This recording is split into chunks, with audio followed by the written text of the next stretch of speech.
Hello everyone, this is Viraj and welcome to GS Core. Let us get on with understanding the daily current affairs and then solving MCQs on the basis of content that we have learned. So the topics of the day. First thing that we will study is about Red Sea crisis.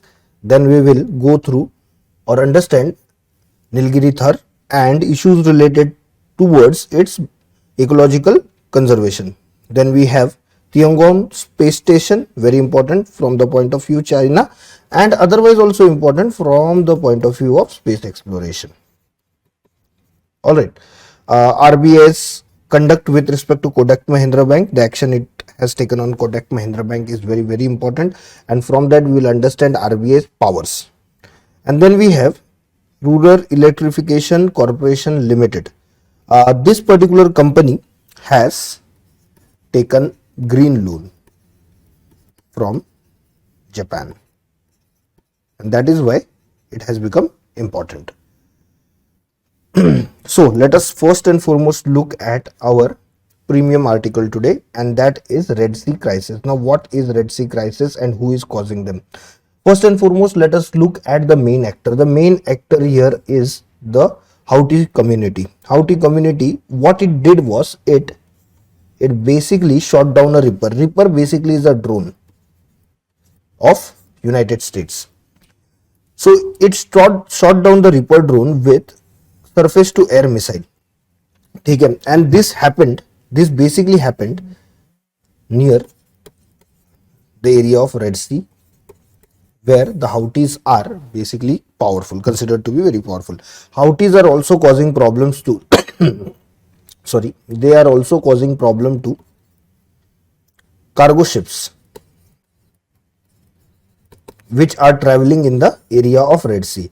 Now this has led to some confrontation of the Houthis with Indian Navy also. In fact, Indian Navy regularly is escorting ships in the area.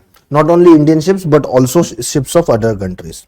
Alright, so who are these Houthis and how did this problem of Red Sea or the Red Sea crisis basically develop? So Houthis are armed political and religious groups which champion the demand of Shia Muslim.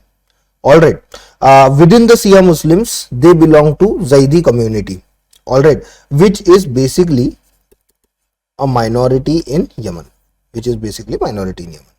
Okay.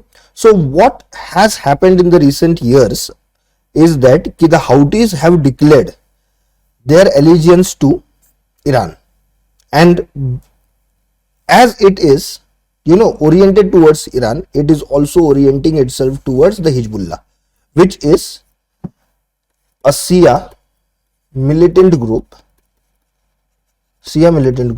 of Lebanon.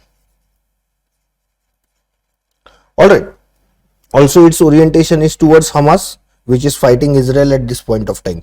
Alright, they call themselves Ansar Allah, that is partisan of God. Alright, if you take into consideration the Houthis now, because they have for a very long time, or they had for a very long time fought with the then president of Iran, that is Ali Abdullah Sahil. Now Ali Abdullah Sahil basically was an authoritarian president. Yemen did not have or does not have democracy. Even today it does not have democracy, and it never had democracy. There were some proxy elections through which Ali Abdullah Sahil basically won them. And he had the backing of regional powers. Most important among them was Saudi Arabia. Okay. And through Saudi Arabia, what also he got the blessings of United States. So there was basically never challenge to his power. There was also a sectarian conflict between him and the Houthis. Okay. He belonged to the Sunni clan, or he basically belonged to the Sunni fraction of Islam, and Houthis, as we have seen, belong to the Shia fraction. So that was also one of the reasons for the differences that arose between them. In fact, in the beginning, that was the primary difference. Houthis claimed the Sunni administration, what it did was it neglected the Shias, especially the Zaidi Shias. Then what happened during the Arab Spring of 2011? ठीक है, Abdullah Sahel, Ali Abdullah Sahel was made to step down. There was a popular protest against all dictatorial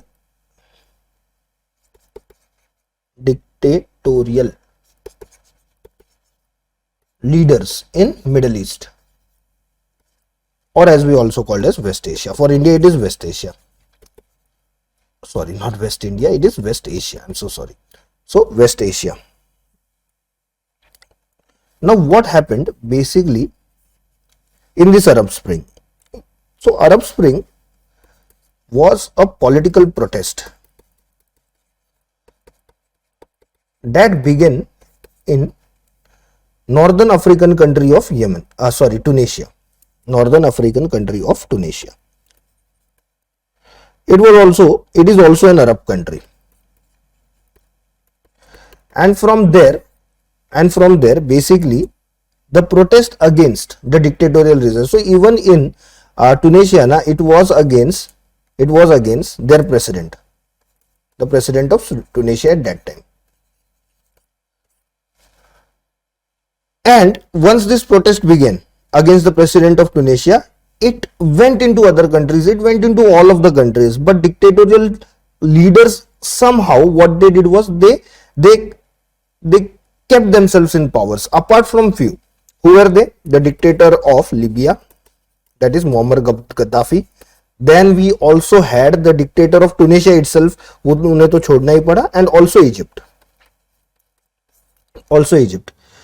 And in the same protest, or in the same wave of protest, what happened was Ali Abdullah Sahel had to leave the office. Remember one thing, this is the same Arab Spring which has caused political disturbance in Syria. Alright, political disturbance in Syria. So one Arab Spring, what it did was it caused political turmoil or political mess all over the region of West Asia and North Africa. All the Arab countries, mainly the Arab countries. This protest also went into Iran, but it did not cause so much of the problem in Iran. Alright, moving on with the topic that we are discussing. So Ali Abdullah Sahel basically had to leave power, and then his deputy Mansour Hadi. Alright, what did happen was he became the president. He became the president of Yemen. Now he was also not accepted. In fact, the strongest protest against Hadi came from Houthis. In fact, Houthis were so much against him that they shook hands with their old foe, that is Abdullah Sahel. So Abdullah Sahel, sitting in Saudi Arabia, what he did was he provided a sort of leadership. He was not the leader, but he provided sort of leadership to Houthis. Okay. Now in 2015, because of the support of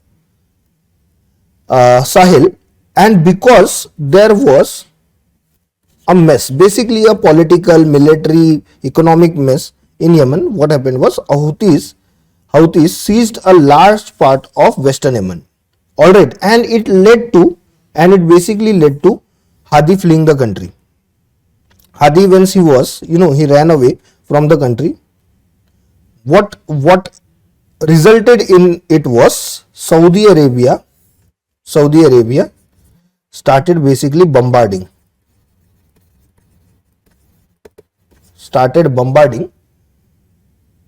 Yemen, and this was because they felt that Houthis, because of their Shia allegiance, will go to Iran.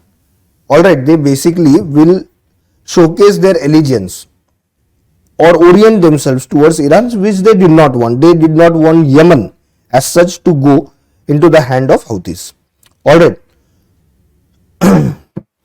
Now, for the purpose of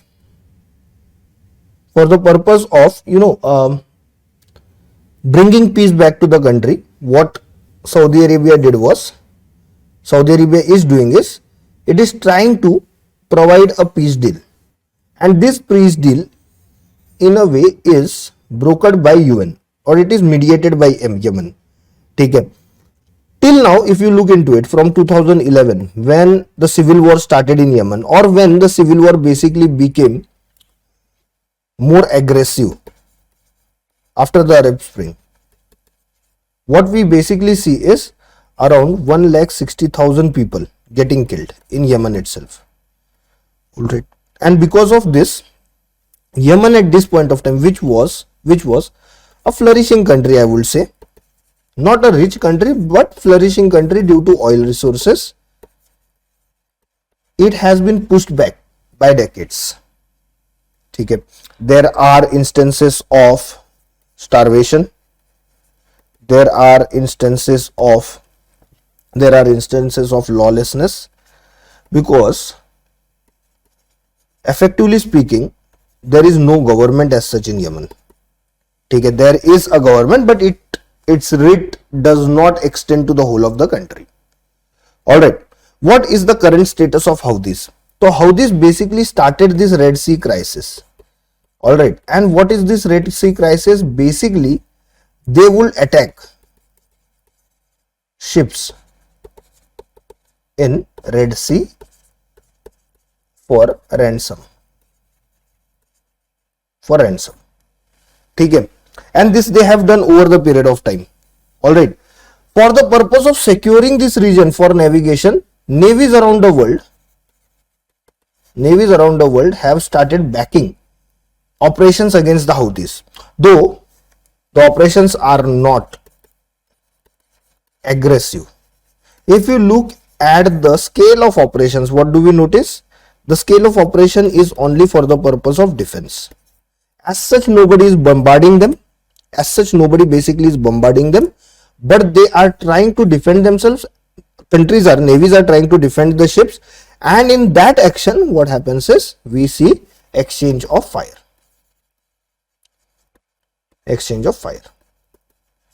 Okay.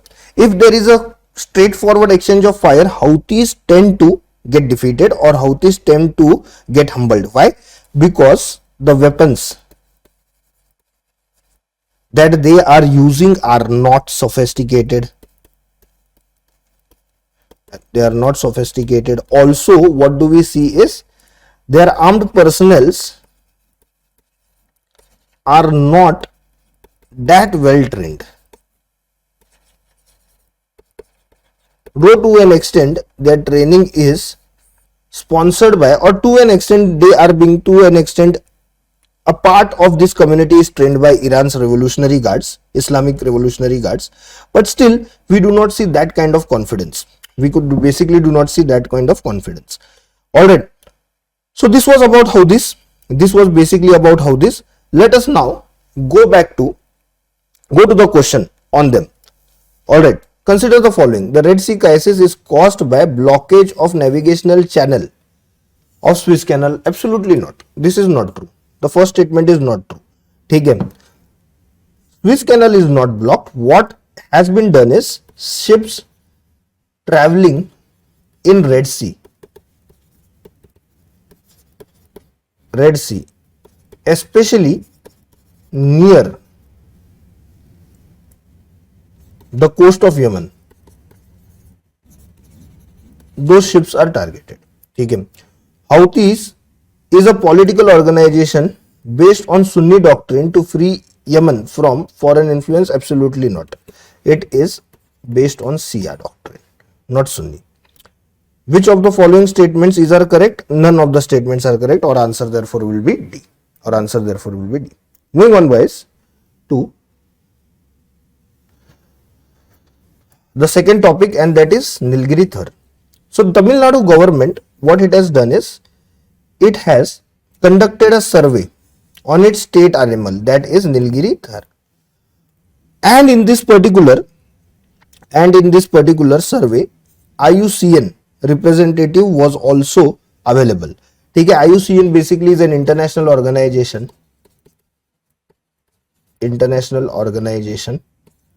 which looks into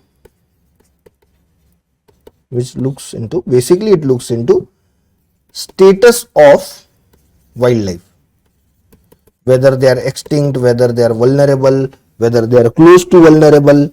All right, plus it coordinates between countries when it comes to illegal hunting and trade in animals or animal products.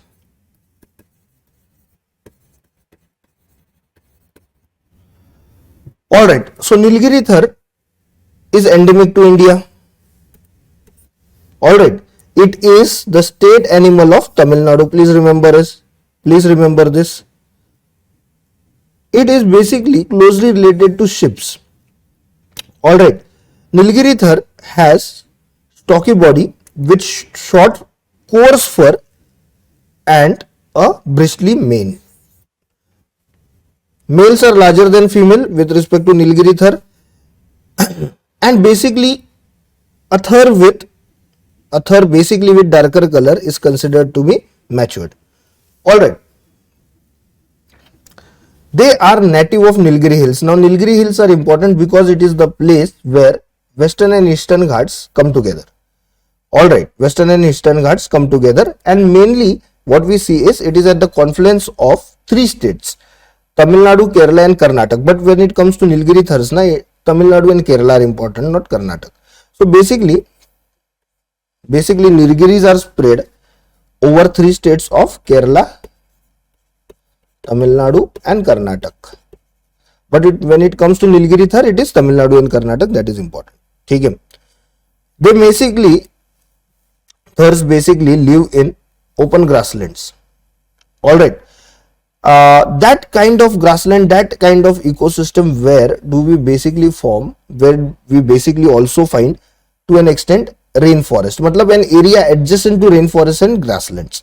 They are social animals and they basically live in herds.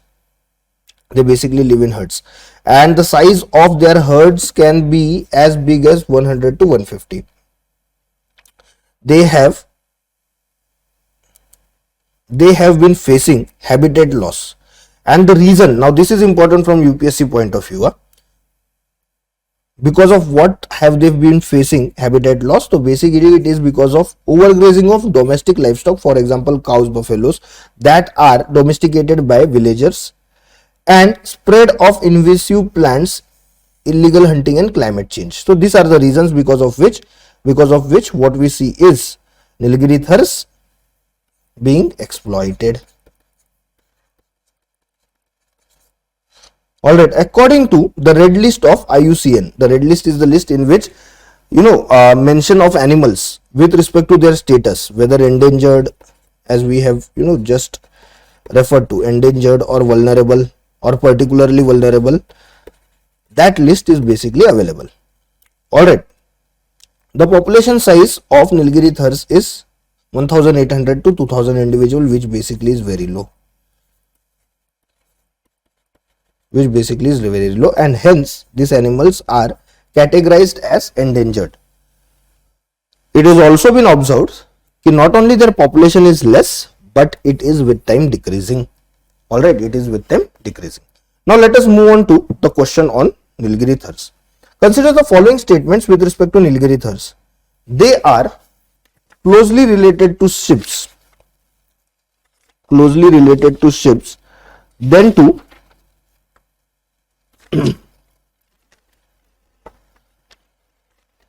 ibex and wild goats. This is correct. We have just seen they are closely related to ships. They live in dense forest of Western Ghats, not in the dense forest. Basically, they are basically known to live in grasslands, live on grasslands of Western Ghats, grasslands and thoda sa rainy forest also, but mainly grasslands. They are solitary animals and come together in groups only for mating. They are social animals. We have already seen they are social animals. Alright, in this particular article, now I want you to remember reasons for their decreasing population, because UPSC is more or less interested in it. Decreasing population. So how many of the given statements are correct? A, only one. Also remember, it is state animal. वो याद रखना, state animal of Tamil Nadu. Again, UPSC is interested in such kind of information.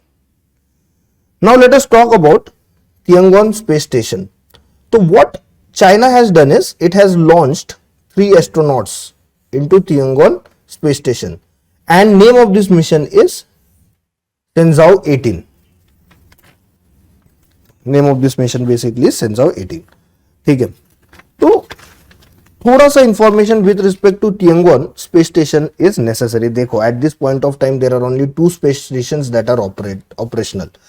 One is Tiangong space station, which is of China, and other is International Space Station, which basically belongs to मतलब at least on paper it belongs to everyone. ठीक है, though the upper hand over here, International Space Station, is of US and Russia, and operation of International Space Station at this point of time is carried on by Russia. ठीक है, so if you take into consideration Tiangong space station, na, it is the only space station that belongs to one country alone. So what is so exciting about it? So I have already answered this question. It is the only space station run by a single country.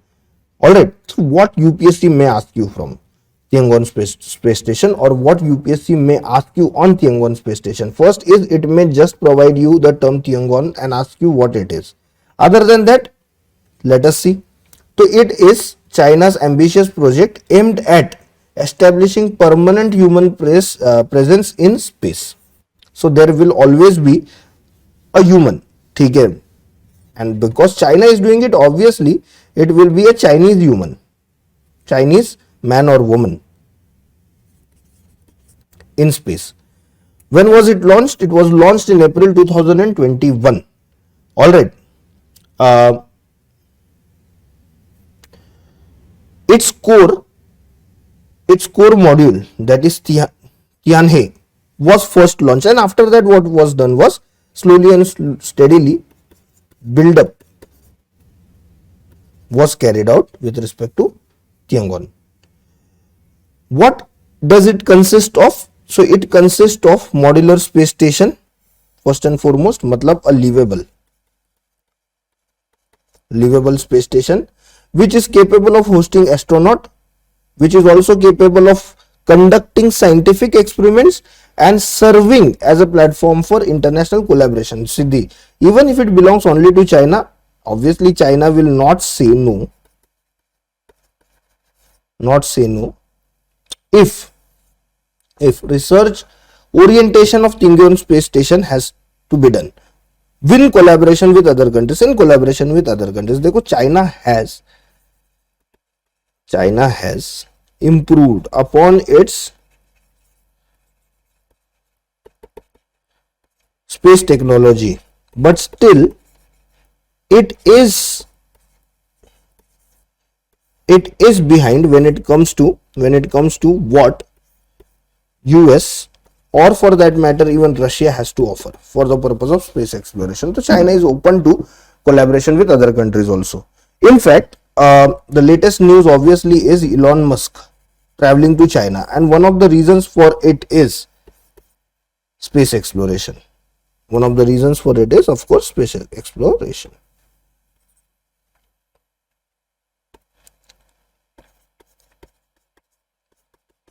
So we will hear about it in a day or two. Don't worry, we'll discuss that also. All right. The space station now. The space station, that is Tiangong space station, became fully operational in 2022, and despite big agencies as such not cooperating, China became quite well with respect to space technology and establishing the space station. and maintaining it also. On the other hand, if you look into international space station, what do we see? There is basically partnership in it. देखो वैसे तो what do we say is there has been a collaborative effort.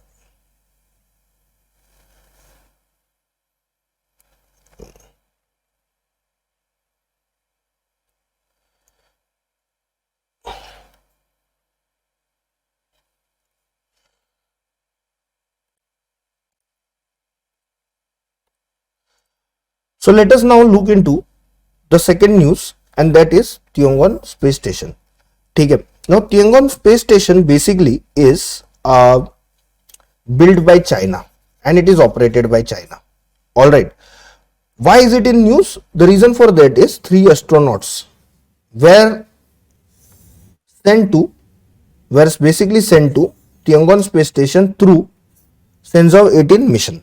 Now what is this space station about? What basically is Tiangong space station about, and what is the aim of it? It is important. Basically it is important because at this point of time now there are only 3 space stations that are operational. One is of course Tiangong of China, other is Mir of Russia, and third is International Space Station, about which we will look into. So Tiangong space station, it is an ambitious project of China. All right. And it is ambitious also because China has been aiming to establish permanent human presence in space. Obviously it will be Chinese human presence. All right. Hence in 2021, April 2021, this particular project was launched. Tiangong space station wala project was basically launched into the space. Now this particular, if you look into this particular space station, that is Tiangong, what all basically is part of it? So most importantly, we see a modular space station. We see it to be a modular space station because it includes capacity of hosting astronauts in it. Also, there is a possibility, not a possibility, what can happen is scientific experiments with respect to space can be conducted in this space station itself, and China has okayed possibility of any international collaboration on this space station. So the infrastructure of space station also includes collaborative efforts. All right.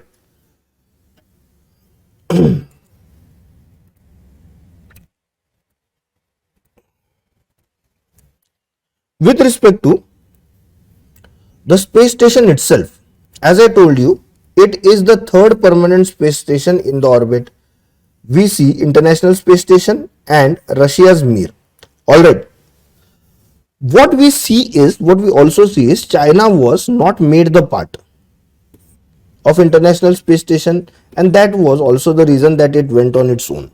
International Space Station basically is a collaborative effort. It is basically a collaborative effort between whom? NASA, Roscosmos, European Space Agency, Japan Aerospace Exploration Agency, and Canadian Space Agency. ठीक है. Although most active with respect to International Space Station is Russia. All right. Most of the times the astronauts that are in International Space Station belong to the country of Russia. All right. So let us look into the question. The simple question can be asked also in prelims, and that is, what is Tiangong? So it is space station. It is basically space station. चलो कोई बात नहीं, question देख लेते हैं. Consider the following statements. China has continuous presence in space from 2022. From 2022 through its Tiangong space station. The answer therefore is correct. The answer therefore is correct. All right. So there is continuously a Chinese person in space. All right. So that is having presence in space. All right. Having literal presence in space. China is part of nations which operate International Space Station. We have seen this. कि ये नहीं है. This is not true. All right. China has been kept out of it. So which of the following statements given are correct? Only one statement is correct. So that will be your answer. One only. A will be your answer. Now coming to RBI's regulatory power with respect to the banks. So what has happened is Kotak Mahindra has been directed by Reserve Bank of India to stop signing in new customers via its online or mobile banking platform. Alright. And also stop issuing fresh credit cards. Now both these things basically are not good, I would say, for business of Kotak Mahindra Bank. There are two reasons. Okay, first is at this point of time, what do we see? People's orientation towards online banking, which also includes opening account. All right. And second thing is credit cards form the biggest business base for private banks, especially for Kotak Mahindra Bank. So in these circumstances, the step taken against the bank are going to be affecting the bank, Kotak Mahindra Bank, severely. But was it necessary for RBI to do so? Of course. The reason for that is RBI found the IT segment of Kotak Mahindra Bank to not be safe. Alright, that is why basically RBI took this action. Now this action of RBI has been taken under section 35A of Banking Regulation Act 1949, not Reserve Bank of India Act but Banking Regulation Act 1949. Alright, and what this regulation state? First and foremost, this regulation provides extensive power to RBI for the purpose of regulating and supervising bank. In fact, RBI, if you look into it, is one of the most powerful bodies in India. Alright, it is one of the most powerful bodies in India, and these powers to an extent also come because the wordings of Banking Regulation Act are vague. Certainty thoda kam hai. Hence, RBI, what it does is it uses the freedom of interpretation, and there is generally a good image of RBI with respect to the people. Hence, steps taken by RBI are also not challenged by the people. They are appreciated by the people. So, section 35A of Banking Regulations Act 1949, what does it do? It grants RBI authority to issue direction to banks in public interest as it has been done, and also in the interest of banking policy. मतलब लोगों ने मजाक नहीं उड़ाना चाहिए banking policy का. So that also has to be seen basically by the banks, and that also has to be supervised by RBI. Whether the banks are performing their duties in the interest of banking policy or in the interest of banking sector, that has to be looked into. It also makes sure that proper management of banking company is happening. All right.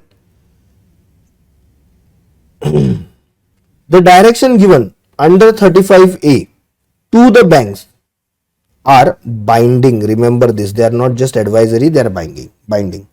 Alright, and non-confirmation or non-compliance with such directions could lead to penalty or other action also by RBI. So RBI here is a very powerful organization. Now what does public interest means? So as such definition is not provided,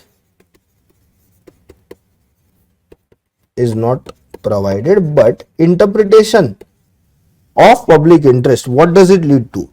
So it leads to stating that it includes measures to prevent the affairs of any banking company from being conducted in a manner detrimental to the interest of depositors or public. So any action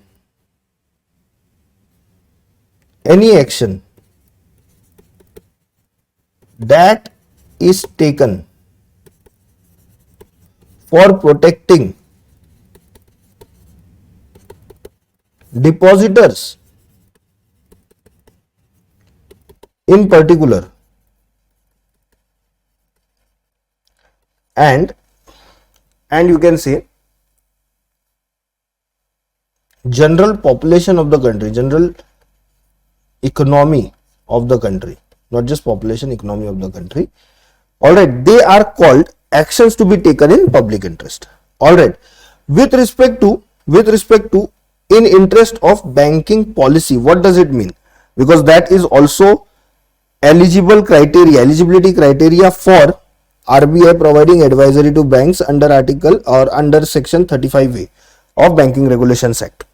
All right, so what does it mean? To issue directives for regulation of credit system of the country to its advantage, matlab for the advantage of the country itself. All right, to ensure proper management of any banking company.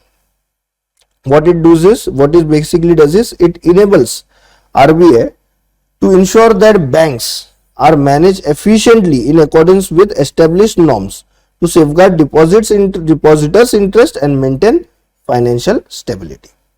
All right. So now let us look at the question.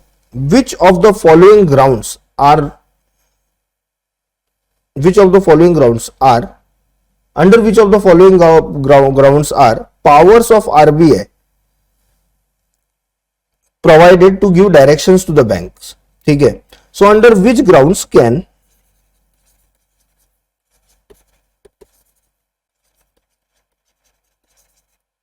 basically RBI give directions to banks? So it is public interest. This is right, in the interest of banking policy. We have seen that to secure proper management of any banking company. Again, it is correct. ठीक है. तो RBI looks wholesomely into the banking industry, and if we take into consideration the aspects that it covers, so it covers all the aspects. And because of the vagueness of the wording, look at the wordings also. Now what happens is the ambit of RBI's operation, what we see is it expands. Okay, it basically expands. So the answer over is C, all three. All right. So thank you friends. Thank you so much for being part of this session. We will meet tomorrow also and we will discuss current affairs of the day. What I will request you is, if there are any doubts as such, to mention them in the comment section. We will answer you. Chalo, bye.